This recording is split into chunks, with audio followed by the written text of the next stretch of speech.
माँ श्री नर्मदे हर, नर्मदे हर, नर्मदे हर। माँ नर्मदा जी की परिक्रमा रूपी अनुष्ठान पर मेरा एक वीडियो है और कई प्रश्न भी आए थे, उनका जवाब हम फिर देते हैं। लेकिन पहले हम ये समझें कि माँ नर्मदा जी की परिक्रमा कैसे करें, क्यों करें, किस लिए करते हैं, ये सब अपनी जगह है। मूलभूत सिद्धांत पर मैं आपको एक चर्चा हम लोग करते हैं। नर्मदा जी की परिक्रमा आपने मेरे पिछले वीडियो में कहीं कहीं देखा होगा कि साधु सन्यासियों के लिए है, डंडा का मंडल है। मैंने पूरा फैक्ट बताया आपको, आप पूरी चीजें उसमें देखेंगे, समझेंगे तो आपको इस विस्तार से समझ में आएगा।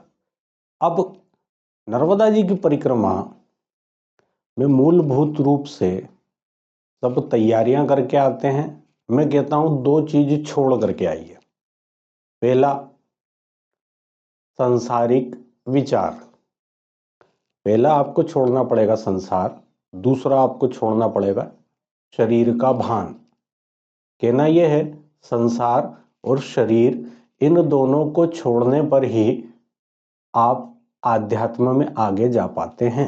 यह सिद्धांत है। मां नर्मदा जी की परिक्रमा एक आध्यात्मिक यात्रा है।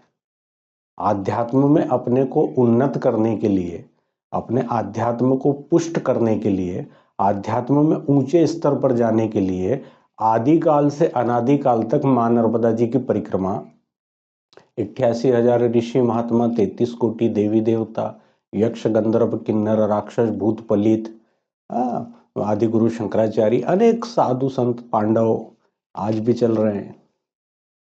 लेकिन आध्यात्म के लिए, आध्यात्म की प्राप्ति के लिए मुख्य सूत्र यह है कि संसार का, सांसारिक विचारों का त्याग। जितने समय 3500 किलोमीटर 3600 किलोमीटर की यात्रा है, 100 दिन 120 दिन में यात्राएं होती है, मां नर्मदा जी के किनारे सुगमता पूर्वक चलते हैं। पर शरीर का भान और संसार का जिज्ञासा, ये नुकसानदायक है। शरीर का ठंडा हो रहा है, गर्म हो रहा है, सर्दी लग रही है, ये सब। अब ये यात्रा है आपका, जैसे घर जैसा कुछ तो है नहीं। आप प्रकृति में हैं, अपने आप को प्रकृति के अनुरूप आपको ठंडा गर्म ये वो सारी व्यवस्थाओं के अनुकूल अपने को ढालना पड़ेगा। इसके लिए यहाँ पर बोला है शरीर का त्याग। शरीर के सुख दुख जनित व्यवहार का त्याग आध्यात्म में ऊपर लेकर के जाता है। दूसरा, सांसारिक विचार। अब आप आध्यात्म के पथ पे चलते हो और आपका मन संसार में लगा है, तो ये दोनों तरफ का व्यवहार आपको कहीं पहुंचा नहीं सकता। क्योंकि मां नर्मदा जी की परिक्रमा आप मेरे पिछले वीडियो में कहीं कहीं देखें, साधु सन्यासी करते हैं। आपका वेश भगवान का, हाथ में डंडा और कमंडल है, लोग इतना सम्मान भाव से आपके ऊपर हाथ जोड़ते हैं, नमन करते हैं। क्यों? आप एक आध्यात्मिक यात्रा में, इसके लिए आपको यहाँ पर हर जगह सुख मिलता है, भोजन, रुकना, रहना, इतना सम्मान आपको मिलता है। बस हमको भी उस सम्मान को, अपने प्रति जो लोग सम्मान कर रहे हैं, उसको भी समझना पड़ेगा। हमको समझने के लिए क्या करना पड़ेगा? सांसारिक विचार, शरीर का सुख दुख जनित व्यवहार का त्याग। ये दो चीज आप चलेंगे तो आप चलेंगे, आपको आनंद आएगा। देखिए, मां नर्मदा जी एक तीर्थ है, एक धाम है, एक मंदिर है। आदि गुरु शंकराचार्य कहते हैं, सर्व तीर्थ नायकम महेश धाम गौरवम। सारे तीर्थों की नायक है और भगवान महेश शिव जी का, शिव को गौरव प्रदान करने वाला धाम है मां नर्मदा जी। अब आप ऐसे समझिए, मां नर्मदा जी एक तीर्थ है, एक धाम है, एक मंदिर है। इस तीर्थ धाम मंदिर के प्रधान देवता है भगवान शिव, और वो भी एक नहीं, असंख्य। असंख्य मतलब उसकी कोई गणना नहीं। अब शंकर भगवान का स्वरूप क्या है? शंकर भगवान का स्वरूप है परम वैराग्य को धारण करने वाले। स्वतः नर्मदा जी का स्वरूप होता है वैराग्यवान, वैराग्य देने वाली। तो अब हमको ये देखना है कि शंकर भगवान का स्वरूप वैराग्य का है। शंकर भगवान क्या करते हैं नर्मदा जी में? आखिरकार ऐसा क्या है जो नर्मदा जी में वो निवास करके करते क्या है? तो शिव पुराण, रामचरितमानस, श्रीमद् भागवत, वेद पुराण शास्त्रों में भगवान शिव के स्वरूप की एक बहुत विस्तार से हम लोगों को समझाया गया। शंकर भगवान का स्वरूप है, रामचरितमानस में भी आता है कि एक बार आंख बंद करते हैं ना तो हजारों वर्षों तक आंख नहीं खुलते। पार्वती जी उनसे प्रश्न करती कि हे शंकर भगवान, आप आंख बंद करके समाधि और ध्यान में किसको देखते हैं? तो वो बोलते हैं कि मैं भगवान श्री मेरे इष्ट भगवान श्री नारायण हरि के उन लीलाओं का मैं अपने अपने अंदर में उनको देखता हूँ, चाहे वो राम रूप में हो चाहे कृष्ण रूप में हो, मैं उनके ही चिंतन में इतना मग्न रहता हूँ कि पार्वती जी बोलती हमें भी वो स्वरूप बताइए। तो हम जितना भी हम राम कृष्ण हरि को जानते हैं, ये भगवान शिव की देन है। माँ पार्वती जी को कथा सुनाई और उसी कथा के माध्यम से आज हम राम कृष्ण हरि को जानते हैं। कहने का तात्पर्य ये, भगवान शिव आपको किससे मिला सकते हैं? भगवान श्री नारायण से। बस इसी प्राप्ति के लिए मां नर्मदा जी की तीरथ में हम भगवान शिव का चिंतन भजन पूजन करते हुए, भगवान श्री रामकृष्ण हरि का नाम का उच्चारण करते हुए अपने आप को आध्यात्म में ऊपर लेकर के जा सकते हैं। कैसे? कहते हैं कि भगवान श्री नारायण घट घट में व्याप्त है, पर दिखता कैसे नहीं? हमारे अंदर व्याप्त है, हमसे मिलता नहीं। बस इसी खोज को आध्यात्म कहते हैं। अपने आत्म स्वरूप में अपने आत्म चेतनता को विकसित करके भगवान की खोज करना ही आध्यात्म है। बस इसी को प्राप्त करने के लिए साधु सन्यासी अनादि का अभी कुछ 10-12 साल से सब सदग्रस्त लोग चलने लगे हैं। कोई बात नहीं, चलिए, सबके लिए धर्म क्षेत्र, सबके लिए, लेकिन धर्म क्षेत्र में हमको धर्म करना है।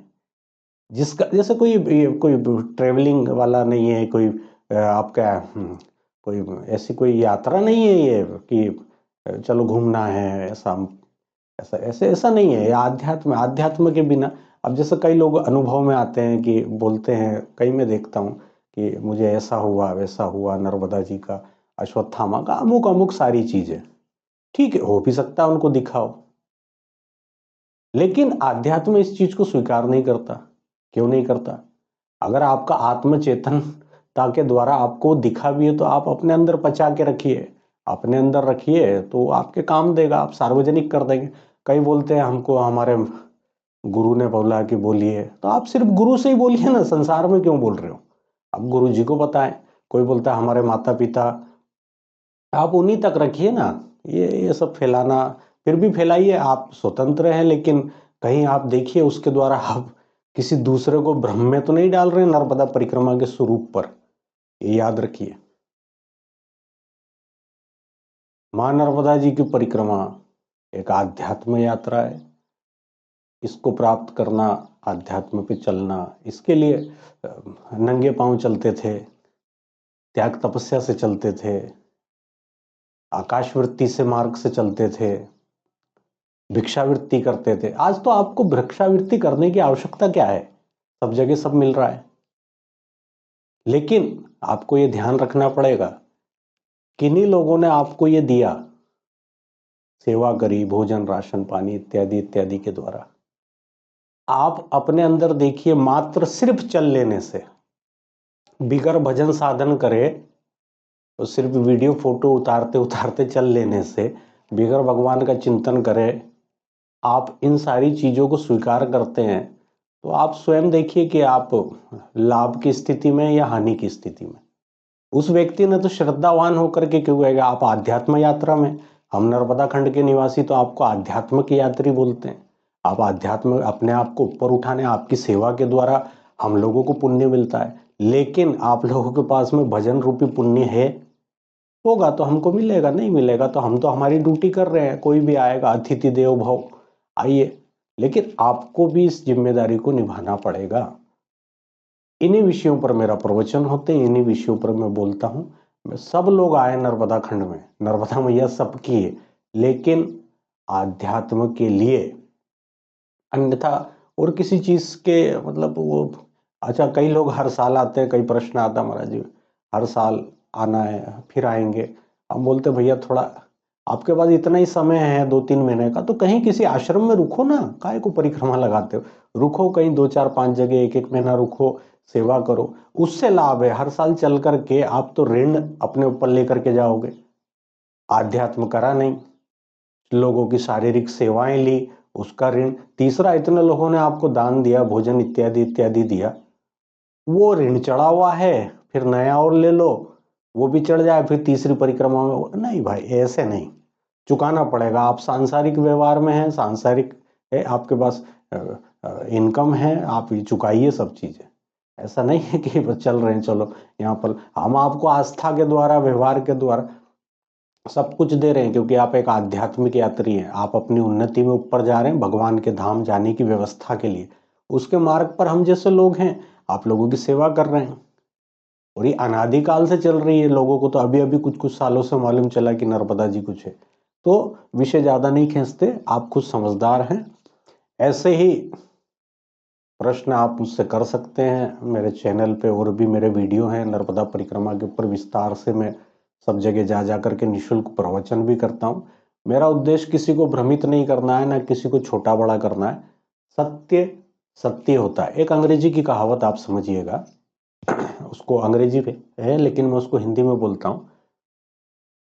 सत्य चलने के लिए जब अपने जूते की लेस बांधता है, तब तक झूठ आधी दुनिया का चक्कर लगा चुका होता है। मां नर्मदा जी का एक बच्चा खड़ा हुआ है, अनेक जगह खड़े होंगे।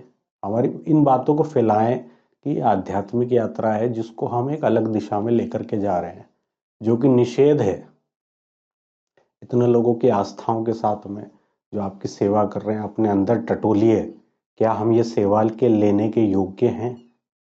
योग्यता सिर्फ एक ही चीज से आएगी, गुरु मंत्र का उच्चारण, संसार का त्याग, शरीर के व्यवहार का त्याग और भगवान का भजन।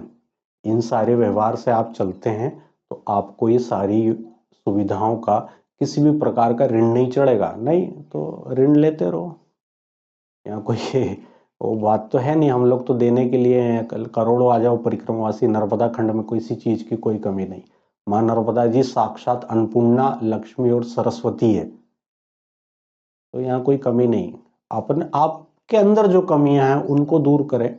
आप भी आनंद लो, हम भी आनंद ले। आप सोचिए कि आपका एक आश्रम हो और एक व्यक्ति मोबाइल पे ऐसे बात करते हुए आ रहा है, वो पूरा मौका मुआयना आश्रम का कर लिया, फिर कहीं जाकर के मंदिर में ऐसे प्रणाम करा नहीं करा और बोलता हाँ बाबा जी चाय, और एक माला लेकर के आता है ऐसे राम कृष्ण हरि। आप खुद सोचिए, इन दोनों में से चाय, भोजन, सेवा करना किसको अच्छा लगेगा आपको? मोबाइलधारी या मालाधारी? जवाब जरूर लिख करके दीजिएगा मेरे को, जवाब जरूर दीजिएगा। आप किसको चाय या सेवा करना आपको अच्छा लगेगा, मोबाइलधारी या मालाधारी? मेरे चैनल के ऊपर मेरा मोबाइल नंबर है 9399263251। आप मुझसे मैसेज कर सकते हैं। नर्मदा जी की वास्तविक सैद्धांतिक परिक्रमा के ऊपर आप निसंकोच मुझसे मेरे व्हाट्सएप नंबर पर मैसेज डाल सकते हैं। इनका जवाब आपको निश्चित दिया जाएगा। आप सभी को प्रेम पूर्वक माँ श्री नर्मदे हर, नर्मदे हर, नर्मदे